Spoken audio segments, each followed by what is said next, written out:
I can't believe that this thing dey happen for inside Imo State. Hey, my people, you need to hear this one. Come see wetin dey go on. You know say why we dey bring updates now? Make una dey very very careful on wetin dey happen. But to some people, if you no talk the one wey they wan hear, they no go even share the video. But if you no share this video, if you be your person, now go enter inside this situation. But if you share am, your person fit see am. Wey be say no even give am sef, fit see am, know how I wan take dey waka. You must share this video. Wetin dey happen for inside side, especially in Owerri, in Imo State. In Imo State, this one na pattern of Imo State own people. So watch this video I'm going to play you, and make sure say you share the video.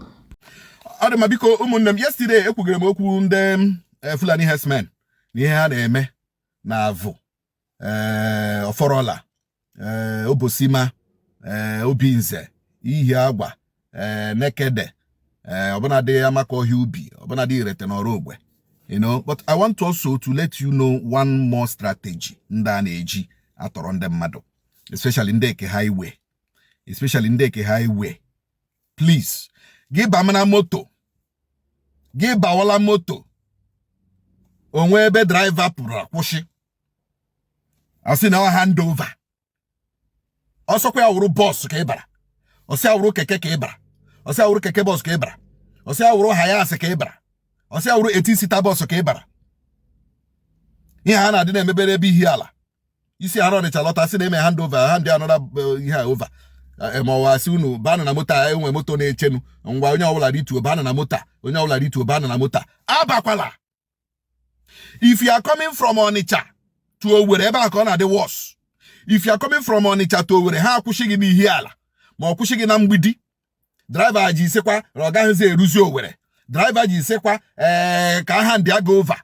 Nwanne, kama okwu, kama ụka, jiri aka gị gbara onwe gị moto latawa Owerri. Kama okwu, kama ụka, jiri aka gị gbara onwe gị moto lọtawa Owerri. Achọrọ m inye gị this tip now. Achọrọ m inye gị this tip now. Asị na ejikwa pụta somewhere, pụta na one junction like that. Driver load unu na park. Awụzi ike bụ unu aga ebe unu na-aga. Probably unu na-aga Aba, ma unu na-aga Port Harcourt, ma unu na-aga Onitsha. Eloducha na moto park. One driver anyara unu vo ruo na one junction like that. Or rituzie another driver aba ka ọ nyara uzu unu Onitsha, ma ọ nyara unu Aba, ma ọ nyara unu Port Harcourt. Tiwekwe mkpu. Ekwekwala. Ihe ọkwa strategy. Ihe ọkwa another strategy. Evil strategy. Nda use ge now. They will drive you inside the bush. Onye ka ha ga hand over might not be a real good person that will take you to your destination. Onye will take you inside the bush. Eba se ka ga no. Let me just play this voice. Because him nye this tip now, okay, they are aware. So that ki me gene, ke they are aware. Kapi wechi, gesi, you are not aware. Please be aware now. It is my duty. It is my duty to make sure that you are aware of the tactics of these criminals. Ke they are aware their tactics. Hand over. Ekwakwala. Ejikwe load unu na park. Apụtazi na junction, driver rituo, onye ọzọ Aba, ka eburuzi unu gawa Enugu, buru unu gawa Onitsha, buru unu gawa Aba, buru unu gawa Port Harcourt. Ekwekwala. Now, there was this case, yesterday I said I will play a voice note. Keno ihe one man, a pastor atorola, guru, ebe atorola haje, along this Owerri Onitsha road. Owerri Onitsha road, very bad road. Very bad road. Manaka, can you play on this voice note so that you will also be aware of what we are saying? But the voice note about what the pastor said. The pastor said, had the 10. 4 people named her mother, they are not going to, and they shot them instantly. Now the 4 group. N'otu ahụ a na-agbagbu ihe ka ndị na-abụ mmadụ na-abụ ya na ka a na-abụ akwụkwọ aka separate organs na ndị na-azụkwa ha na-abịa na that Imo State. Ya nwa ha bịara kegide n'eriri ụkwụ ya abụọ kpọwa ya isi n'ala ka ya agba ya boot.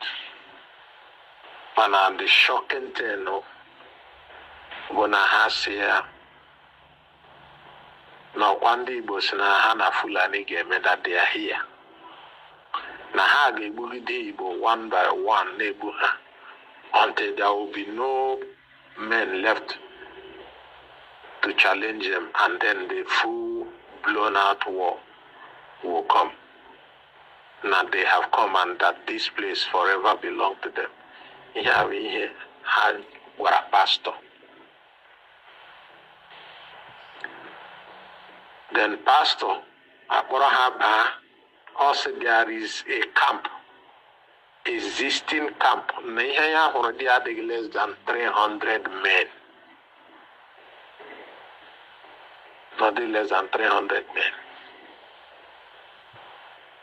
Ha na-apụ na-abata ndị na-aga azụ ihe oriri ihe osisi ma ndị na-abụ kashi mmadụ n'otu a ka anọdụ ya n'ime ọhịa. This will be between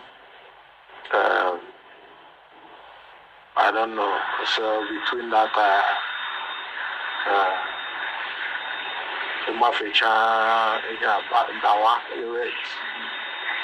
this thing happened in those on nature roads, as they said.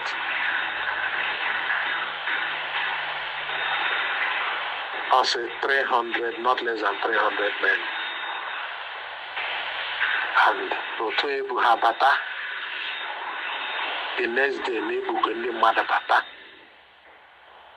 Yamgine Guya Omaka, Imane Gu Yandi Mada, feel that people on the streets being on the mother. Ihe ije ekwu okwu a wụ na ọ dị oke mkpa, be security conscious. Okay, no name. Here a pastor a kidnapper on each over the road here. Ebe a na ọkwụ ha 10 million wo abama ko here over here. On each over the road here, the very, very, very, very, very dangerous. So, emara mote na abe na aga Ọnịcha. Marodiri mote na aba. Marodiri mote na aba. Ekwuele mi ekwushie ike, and I will keep saying it.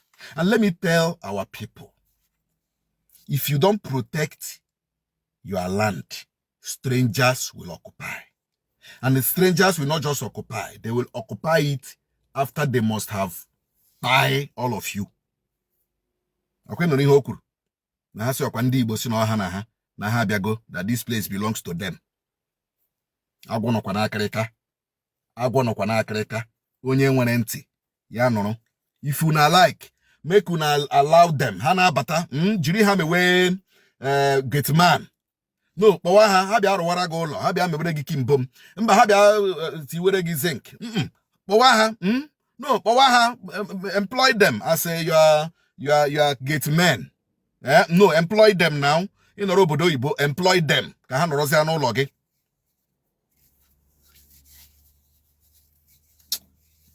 Anyway, ogo for them na-ekwu like this. Ana m ekwu okwu amụma.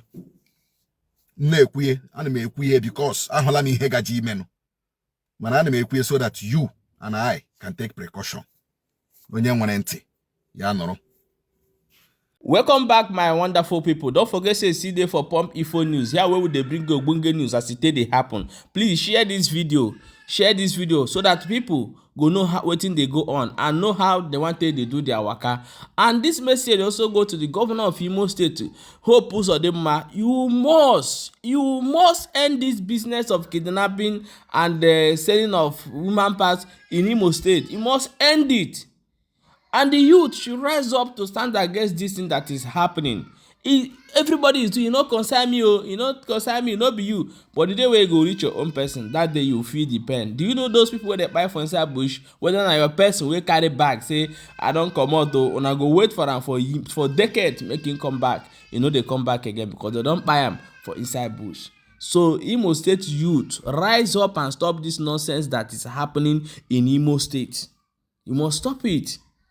We are Imo State na place where they know say people they come enjoyment, eat Easter Heartland, enjoy themselves. But suddenly people wey no want the progress of Imo State enter wan scatter the state, because the state is developing with force. They want end everything. So you people must rise against this thing that is happening. Share this video. Don't forget to see there for Pump Info News.